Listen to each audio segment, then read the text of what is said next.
quelle stratégie mettre en place pour faire croître votre patrimoine en fonction de votre âge.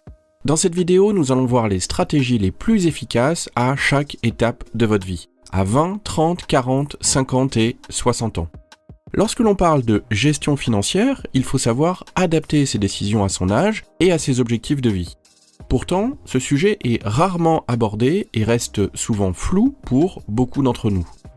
Dans cette vidéo, nous allons donc répondre à cette question en détail. Que vous ayez 20, 30, 40, 50 ou même 60 ans, il existe des stratégies claires et efficaces pour vous aider à atteindre vos objectifs financiers.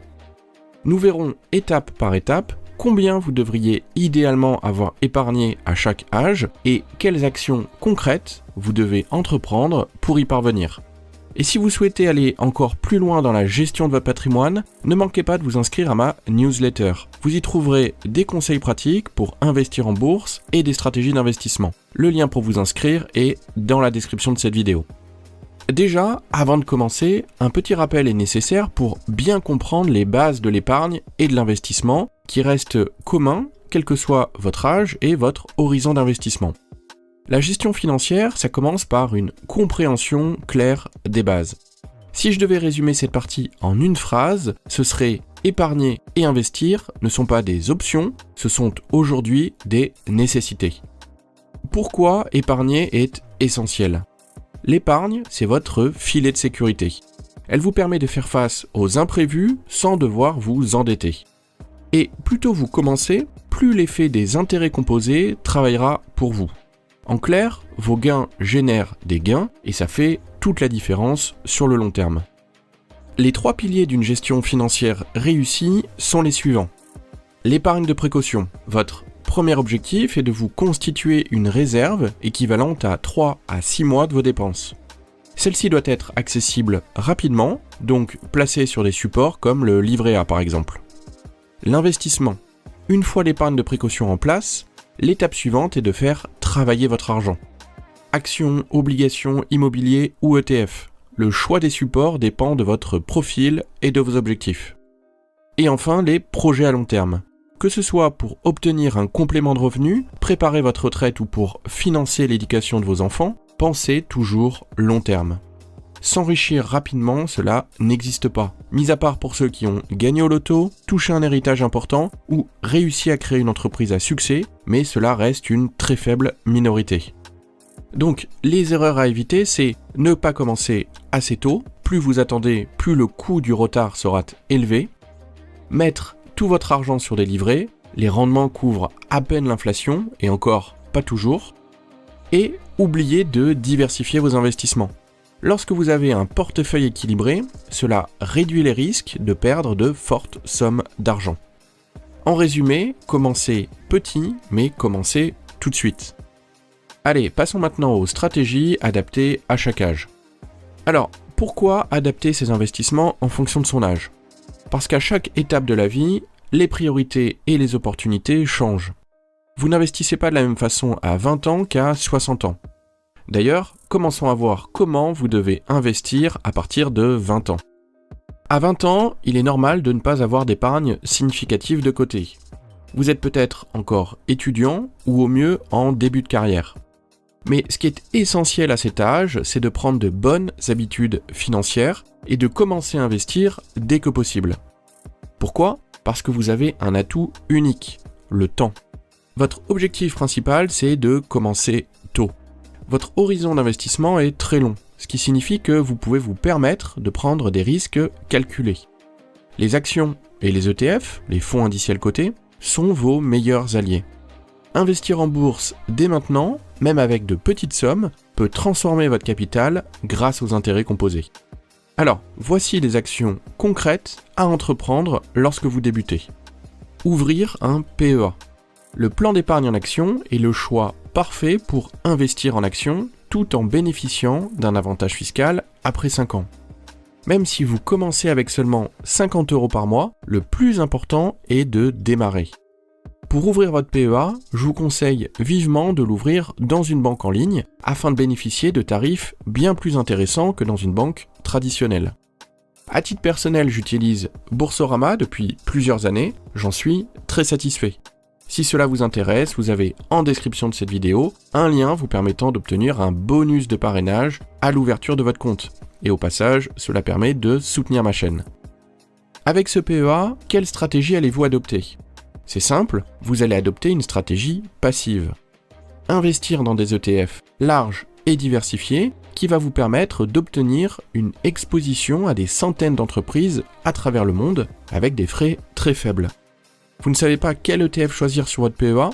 J'ai mis à votre disposition la liste des meilleurs ETF pour investir sur PEA. Le lien est également dans la description de cette vidéo. Prenons un exemple concret. Supposons que vous épargnez 200 € par mois et investissez à un rendement annuel de 8%. À 30 ans, vous aurez déjà un capital de plus de 36 000 €, juste en épargnant régulièrement une somme raisonnable.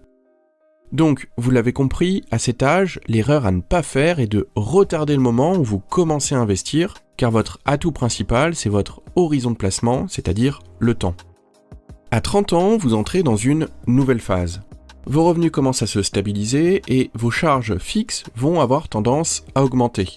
Loyer, prêts, famille, etc. C'est une décennie parfaite pour consolider vos bases financières et préparer votre avenir. Votre objectif principal, c'est de construire un capital significatif. À 30 ans, votre capital cible devrait représenter environ une année de salaire brut.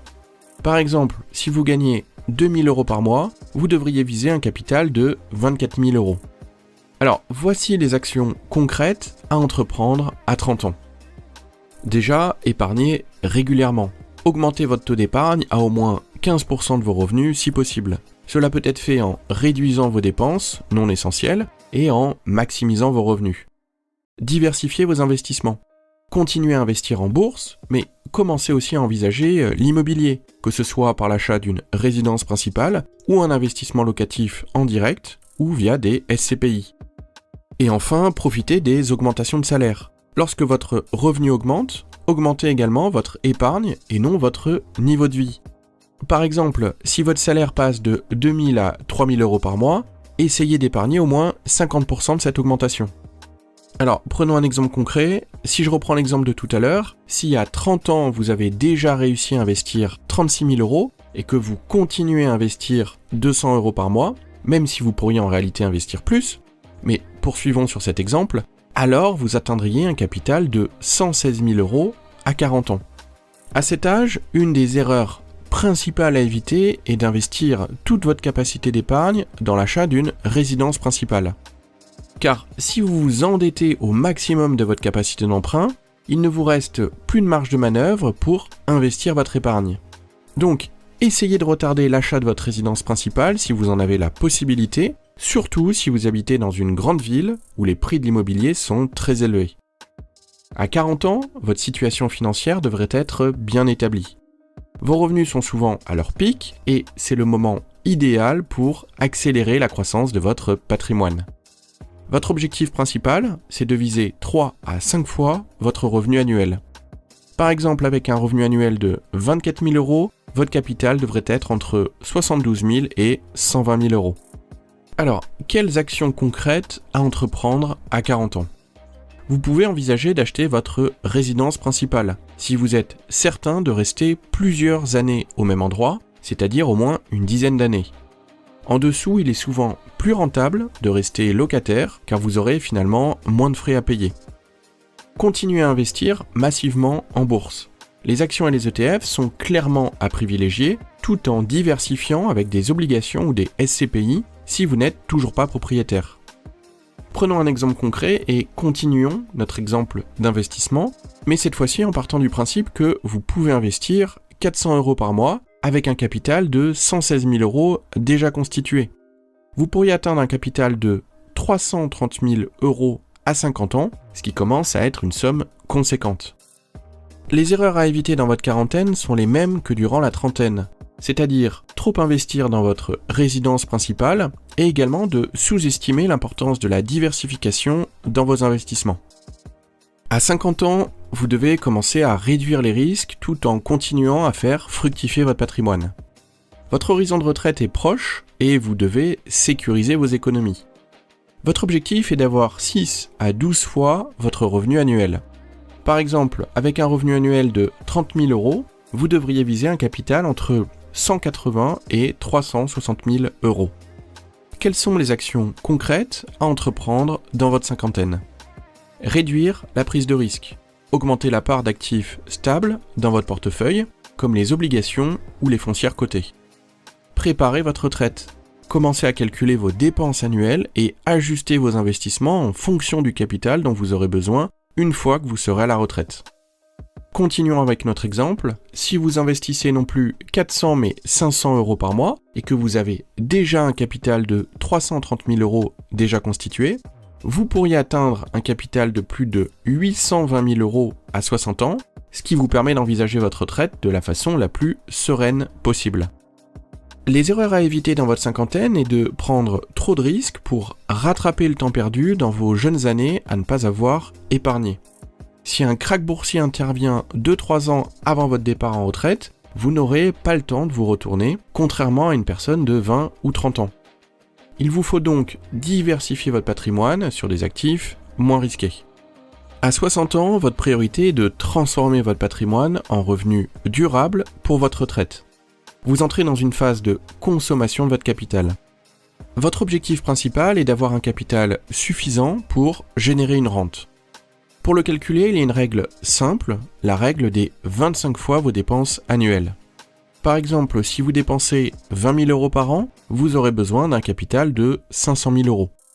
Le tableau qui s'affiche actuellement à l'écran vous montre ce que donne schématiquement cette règle.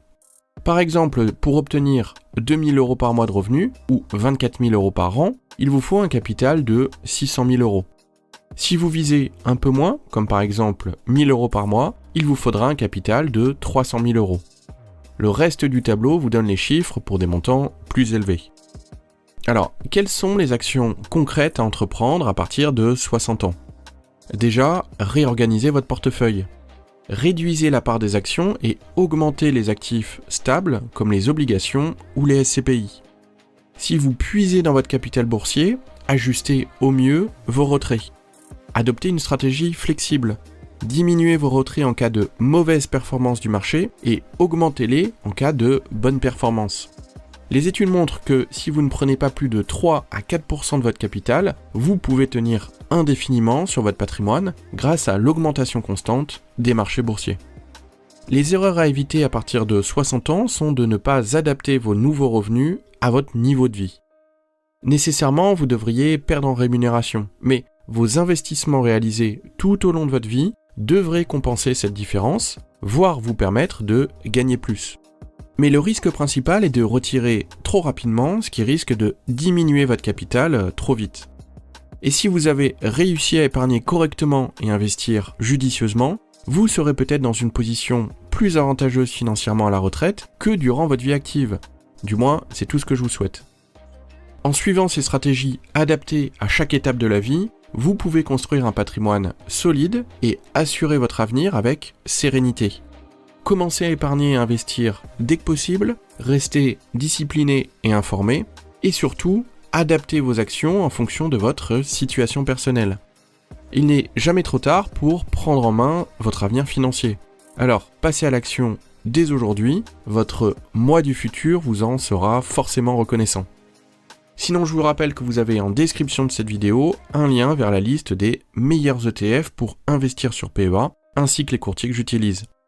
Voilà, j'espère que cette vidéo vous a plu. Si c'est le cas, n'hésitez pas à liker, à vous abonner et à partager vos impressions en commentaire. En attendant, je vous souhaite à tous plein de réussite dans vos investissements. À bientôt, ciao.